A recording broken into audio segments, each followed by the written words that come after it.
여러분 안녕하십니까. 5월 24일 새벽이 됐습니다. 전우책입니다. 오늘 제목에 이 문재인이 김경수 그리고 조국과 이재명을 불러서 구수회의를 했다. 이렇게 구수회의. 구수회의는 비둘기들이 모여서 하는 회의를 구수회의라고 합니다. 비둘기 구자에다가 머리 숫자, 이 구수회의. 감히 말하건대 이 우리 민주주의를 파괴하는 자들은 이제 민주당이라고 할 수 있습니다. 저는 그렇게 생각합니다. 민주당은 민주가 없다. 민주당이 민주를 파괴하고 있다. 지금 민주당은 특검 전국을 밀어붙이면서 윤석열 탄핵을 거론합니다. 이른바 김건희 특검과 최상병 특검이 과연 필요할까요? 훗날 사가들은 민주당의 공세를 정략이라고 평가할 것입니다. 김건희 특검 중에 주가 조작 문제는 문재인 정권 당시 이승윤 중앙지검장 검찰이 2년 넘게 수사를 했으나 끝내 김건희를 소환할 근거조차 찾지 못했습니다. 당시 주가 조작에 연관된 전주한 사람을 기소를 했으나 그는 무죄 판결을 받았습니다. 재판부는 실패한 주가 조작 이런 취지로 판결을 했습니다. 게다가 김건희의 도이치모터스 주가 조작 사건은 윤 대통령과 결혼하기 전의 사건으로 특검을 해야 할 권력형 비리가 아닙니다. 최상병 특검은 말할 것도 없습니다. 문재인이 군의 사망사고를 경찰이 수사를 하도록 하라고 하면서 당시 민주당 주도로 법을 바꿔서 군 사망사고는 헌병이 아니라 경찰이 수사를 하게 하면서 이 문제가 불거졌습니다. 과거 군 검찰은 군이 사망사고를 처리할 때 작전상의 문제로 차상위 지휘관인 사단장까지 기소를 해서 처벌을 한 전례가 없습니다. 그런데도 해병대 헌병은 사단장까지 포함을 한 피의자 명단을 경찰이 이첩을 하려고 했습니다. 그래서 대통령이 경로했다. 이것이 수사 외압으로 특검을 해서 진실을 밝혀야 한다는 게 바로 야당인 민주당의 주장입니다. 저는 수요일 MBC 뉴스요즘에 출연해서 이 문제를 짚었습니다. 당시 제가 한 말을 옮기면 이렇습니다. 군은 폭력을 관리하는 특별한 조직이다. 그래서 군사법원이라는 별도의 법원을 구성해서 운영을 하고 있다. 그런데 문재인 정권 때 이 군에서 사망사고는 앞으로 경찰이 수사를 하도록 바뀐 것이다. 그래서 헌병대에서 수사를 한 게 아니고 조사를 했고 연관된 사람들 명단을 경찰에 넘겼는데 거기에 사단장이 포함이 되어 있었다. 이러니까 위에서 경로를 했다. 그 얘기인데 아니 말로 경로를 했다고 치자. 이 사단장을 왜 넣느냐 이렇게 경로를 했다고 하자. 그것이 과연 수사 외압이 된다 해서 가령 대통령이 경로했다고 해서 대통령을 피의자로 해서 수사를 해야 할 사항이라고 생각을 하느냐. 저는 다시 이렇게 말했습니다. 대통령은 국가원수이자 행정수반이고 군의 통수권자이다. 그런 대통령이 거기에 사단장을 왜 넣어서 이 말을 할 수 없다면 대통령 뭐하러 하나. 그런 힘없는 대통령 뭐하러 하겠는가. 제가 차라리 최상병 특검을 받자고 하는 이유입니다. 그런데 김정숙의 문제는 솔직히 많이 다릅니다. 저는 오래전부터 문재인 정부의 적폐청산은 왜 하지 않은지 문제를 제기해왔습니다. 예컨대 울산시장 선거 개입 사건, 이건 민주주의를 파괴한 사건입니다. 그리고 서해 해수부 공무원 피살 사건, 탈북어민 강제 북송 사건, 원전 경제성 평가 조작 사건 같이 잘 알려진 사건 외에도 도보다리 USB 사건, 통계 조작 사건, 이런 사건 같이 진실이 전혀 알려지지 않은 사건도 있습니다. 더욱이 김정숙에 연관된 사건은 청와대 특수활동비로 옷과 장신구를 구매했는지 여부를 밝혀라는 법원의 판결이 있었는데도 대통령 기록물로 이를 봉인을 해버린 사건도 있습니다. 무엇보다 김정숙의 버킷리스트를 충족하기 위한 관광이 아닌가 하는 의심을 불렀던 타지마할 관광 사건도 있습니다. 저는 MBC 뉴스요즘에서 타지마할을 갔다고 해서 불법이라고 할 수 없지 않느냐 하는 앵커의 질문에 이렇게 답했습니다. 아니 대통령 부인이 혼자서 대통령 휘장이 붙은 비행기를 타는데 어떻게 불법적인 요소가 없나? 그 자체가 불법이다. 그야말로 권력이 사유하다. 이 최순실은 그것보다 못한 일로 구속이 되어서 징역 20년을 받았다. 문 대통령 정부에서 벌어졌던 통계 조작도 지금 수사를 못하고 있다. 미국 같았으면 징역 몇십 년씩 가야 할 사건이다. 어떻게 청와대가 지휘를 해서 통계를 조작을 하느냐.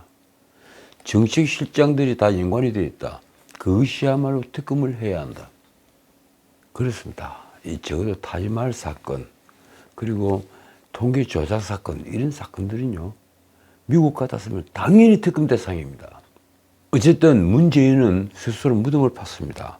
문재인이 회고록에서 김정숙의 타지마할 관광을 두고 영부인 단독 외교, 그것도 최초의 영부인 단독 외교, 이렇게 미화를 하고 나서자 여야의 날선 공방이 이어지고 있습니다. 여당은 혈세관광, 셀프 초청이라고 수사를 해야 한다, 이렇게 주장을 하고 있습니다. 그러자 민주당은 친문계가 김건희 특검 물타기라고 반박을 하고 나왔습니다. 친문계는 김건희 여사를 겨냥한 특검 공세 수위를 펴고 있는 판에 이번 김정숙 논란이 달갑지 않다는 반응입니다. 어떻든 김정숙의 인도 방문이 인도 측 초청에 따른 것이라는 문재인의 회고록 발언부터 문제가 됐습니다. 명백한 거짓말이죠. 문재인은 2018년 타지마할 단독 방문을 이렇게 설명합니다.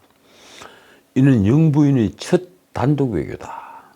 당시 모디 인도 총리가 허황우 기념공원 개장 때 와달라고 요청을 했지만 고사를 했더니 그렇다면 아내를 대신 보내달라고 초청을 해서 아내가 참석을 한 것이다.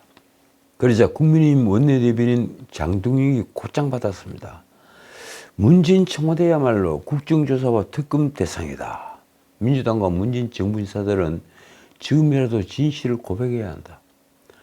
나경원 당선인은 이날 라디오에서 이렇게 말했습니다. 김건희 여사 건에 대해 야당이 특검을 한다고 한다. 그런데 문재인 회고록을 보면 김정숙의 인도 방문이 인도의 초청에 의한 것이라고 했는데 외교부에서 밝힌 걸 보면 회고록 내용과는 다르다. 이 부분에 대해서도 시시비비를 밝혀야 하는 것 아닌가. 배인진은 한 발 더 나갔습니다. 이 나경원도 지적을 했지만 사실 우리 정부가 인도 정부에 요청을 했죠. 김정숙 영부인에 대한 초청장을 보내달라. 참 기가 막힙니다. 그래서 셀프 초청을 한 겁니다.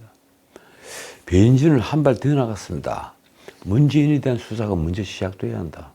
김정숙은 공범으로서 수사가 같이 진행될 수 있을 것이다. 더 나아가 국민의힘에서는 삼김 여사 특검을 하자는 주장이 힘을 얻고 있습니다. 김건희, 김정숙, 김혜경, 이 삼김 여사의 특검을 함께 하자는 것입니다. 이런 주장을 과연 물타기라고 할 수 있을까요?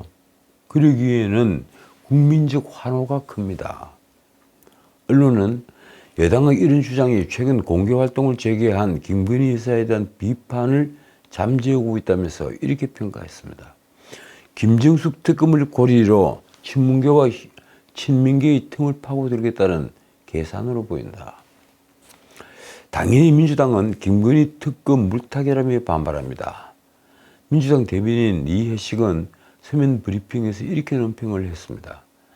국민의힘이 문 전 대통령의 회고록 출간을 계기로 벌떼처럼 달려들어 정치적 공세를 펴고 있다. 김정숙 여사까지 물고 늘어지는 추한 행태를 보인 데 대해 심심한 유감을 표하지 않을 수 없다. 김정숙을 공격하면 추한 행태가 되는 겁니까? 김정숙은 공격해서는 안 되는 성령입니까? 친문 윤건영은 페이스북에 이렇게 썼습니다. 문 전 대통령의 회고록에 대해 정부 여당 인사들이 마치 하이에나처럼 덤비들고 있는데 참 염치도 없다. 말할 자격조차 없는 이가 매번 남 탓만 한다. 그러면서 한 말은 솔직히 너무 구차합니다. 문재인 정부 5년은 이미 진작에 끝났다. 전임 정부의 시간에 대한 기록과 평가는 국민에게 맡겨라. 자, 이러자 친민계에서는 볼멘 목소리들이 나왔습니다. 이 김건희 특검을 추진해야 하는데 여당에게 공세의 빌미를 준 것 아니냐. 어떻든 윤석열 정부는 사흘 전 21일 국무회의에서 최상병 특검법에 대한 거부권을 의결했습니다. 그러자 야권, 특히 민주당은 윤석열 대통령 탄핵 추진까지 시사하면서 총공세에 돌입을 했습니다. 야당은 국회 본청 앞 계단에서 해병대원 특검법 제2요구 규탄 공동기자회견을 열었습니다. 민주당이 주도한 회견에는 녹색정의당, 조국당, 진보당, 그리고 기본소득당, 새로운 미래 등 6개 야당 외에도 전국민중행동, 그리고 참여연대, 민변, 또 군인권센터 등 시민단체 소속 500여 명이 참석을 했습니다. 참석자들이 손에 든 피켓에는 이런 말이 적혀 있었습니다. 거부권을 거부한다. 참 기가 막히는 말입니다. 이재명이 말이 이렇습니다. 특검을 거부하는 자가 범인이라고 대선 당시 윤석열 후보가 말했다. 그런데 윤석열 대통령이 최혜병 특검을 거부했다. 그렇다면 윤 대통령은 범인이라는 것을 스스로 자백한 것이다. 대장동 특검을 두고 한 말을 최상병 특검에 비유를 한 수준이 정말 제가 평가하기가 좀 그렇습니다. 이재명은 범인임을 자백했으니 이제 그 범행에 대해 책임을 물어야 하지 않겠느냐라며 윤 대통령 탄핵 추진을 시사했습니다. 이재명의 말이 이렇습니다. 국민은 물과 같아서 배를 띄우기도 하지만 언제든지 배를 뒤집을 수도 있다.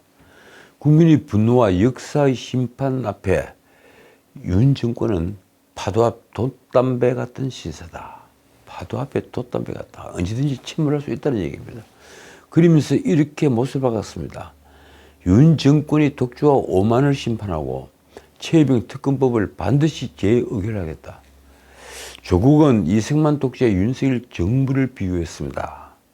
윤 대통령은 이승만 대통령의 뒤를 따르고 있다. 이승만의 말로를 기억하라. 글쎄요, 이승만의 말로는 하야였습니까? 그러니까 하야하라 이런 주장입니까? 한편 민주당은 이번 주말 장외투쟁을 시작으로 여론전에 돌입하기로 했습니다. 20일 오후 숭례문 인근에서 거부권 행사 규탄 대회를 좌파 시민단체와 함께 연다고 합니다. 말하자면 지난 총선에서 192석이나 챙긴 야당이 장외투쟁을 한다는 얘기입니다. 자, 이런 판에 여야 지도부가 23일 봉하마을에서 열린 노무현 15주기 추도식에서 만났습니다. 이 추도식엔 문재인 부부도 참여했습니다. 민주당도 친문계 대신 친명이 당을 완전히 장악을 한 지난 4월 10일 총선 이후에 문재인과 이재명이 처음으로 얼굴을 마주했습니다. 그러고 보니 민주당의 표정은 두 개로 나누어져 있습니다. 문재인이 회고록으로 촉발된 김정숙의 타지말 방문 논란에 대해서는 친명계가 언짢은 속내를 감추지 않습니다. 내놓고 불만을 토로합니다. 반면 이재명이 당원 중심 대중정당을 언급한 데 대해서는 친문계가 아주 불쾌하다는 기색을 내보입니다. 이재명이 페이스북에 쓴 글이 이렇죠. 우리는 노무현 없는 노무현 시대에 살고 있다. 깨어있는 시민들이 함께 만들어낸 참여정부 시대부터 당원 중심 대중정당의 길까지 아직 도달하지 않았을지 몰라도 우리가 반드시 나가야 할 미래다. 이런 말은 곧 노무현의 참여민주주의 주장이 자신이 최근 말하기 시작을 한 당원 중심의 대중정당 정치와 맥을 함께 한다는 취지입니다.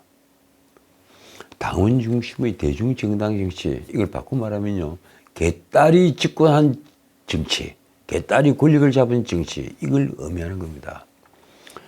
언론은 한 친문계 의원의 불만을 그대로 옮겼습니다. 이 노무현 전 대통령의 정신이 당원 중심 정당과 맞닿아 있는 것처럼 얘기하는 것은 무슨 말인지 잘 모르겠다.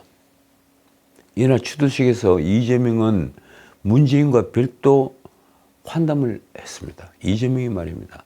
문 전 대통령과 조국당 대표, 김경수 전 경남지사와 상당히 긴 시간 환담을 했다. 우리 사회가 나아가야 할 길, 현 시국의 어려움에 대한 걱정과 우려가 있었다. 그러자 이 문재인이 회고록으로 촉발된 김정숙의 타지말 방문 논란이 여당 일각에서 나오던 삼김여사 특검법에 힘을 싣는 등 불편함을 내보였을 것이라는 관측이 나왔습니다. 한 친명계 의원은 총선에서 문재인이 막판 유세에 가담을 해서 일을 그르쳤다는 불만을 노골적으로 드러냈습니다. 지난 4월 총선에서도 문재인이 낙동강 별도 유세를 시작하면서 당원들이 불만의 목소리를 낸 적이 있다. 솔직히 이런 불만보다는 이날 친문계 적자로 불리는 김경수가 영국 유학 중에 잠시 귀국을 해서 추도식에 참석한 것 때문에 이후에 김경수가 이 친문계의 구심점 역할을 하는 것 아니냐는 관측이 나오는 게 친명계로서는 몹시 불편했을 것입니다.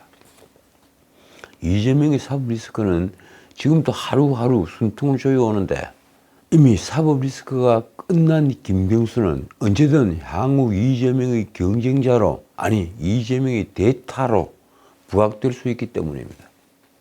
그렇지 않아도 김경수 부부는 전날 평산마을 문재인 집에서 문재인 부부와 만났다고 합니다.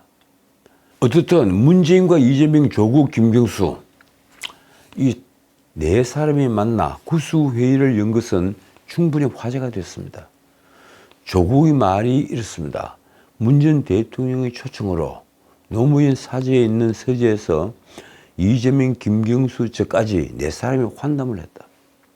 문재인이 저와 이재명에게 두 당의 공통 공약이 많으니 연대를 해서 빨리 성과를 내라고 말했다.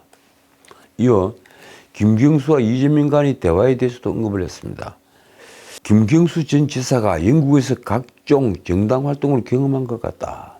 이에 대해 이 대표가 참조할 만한 상황이 있는 것 같았다. 그러니까 문재인은 이날만은 상황 노릇을 톡톡히 한 모양입니다. 자신이 대담집 출간으로 김경수의 타지마을 관광이 부각되고 온 국민이 술집 안주거리가 되었으니 어찌 불안하지 않겠습니까? 그 역시 누군가 막강한 사람이 나타나서 이 적폐청산을 하겠다고 들면 피할 길이 전혀 없다는 것을 누구보다 잘 알 것입니다. 이것보다 못한 일을 적폐로 몰아서 이 광화문 촛불시 맨 앞줄에 앉아 끝내 박근혜를 감옥으로 보내고 권력을 꿰찼던 아주 달콤한 추억을 어떻게 잊을 수 있겠습니까? 그런 일들은 이제 스물스물 등줄을 타고 오르는 두려움이 되고 있을 터입니다. 자신이 정부에서 벌어진 숱한 적폐는 대부분 문재인 부부와 연관되어 있기 때문입니다. 타이 이스타제 항공 사건만 해도 그렇지 않습니까? 그래서인지 지난 총선에서 192석 압도적 승리를 거둔 야당이 문재인으로서는 너무너무 반가웠을 터입니다. 문재인이 노무현 사제에 이재명과 조국, 김경수를 함께 불러서 연대를 당부한 것은 그런 속내 때문입니다. 그리고 보니 민주당과 조국당은 지난 총선에서 공통 공약을 내놓은 바 있습니다. 검찰 수사권 폐지, 대통령 4년 중임제 도입, 그리고 각종 특검법 추진 등이 바로 그런 공통 공약입니다. 무엇보다도 아직도 검찰 수사권 완전 폐지를 주장하는 것은 무엇 때문일까요? 자신들을 하루하루 괴워오는 서슬푸른 이 검찰의 칼날 때문입니다. 자, 오늘은 여기까지입니다. 이 노무현 추도식의 주제는 노무현이 했던 말, 지금의 실천이 내일의 역사, 이런 것이었습니다. 이날 문재인이 서재 초청에 끼지 못한 이름은 또 이렇습니다. 김진표, 정세균, 이해찬 등등등. 정부 여당에서는 한덕수 총리, 그리고 황우여 비대위원장, 그리고 추경호 원내대표가 갔고 홍철호 대통령실 정무수석도 있었습니다. 윤석열 대통령은 추모 화환을 보냈습니다. 이로써 노무현은 면죄부를 받은 걸까요? 역사는 지금의 풍경을 무엇이라 기록할까요? 지금까지 전식이었습니다.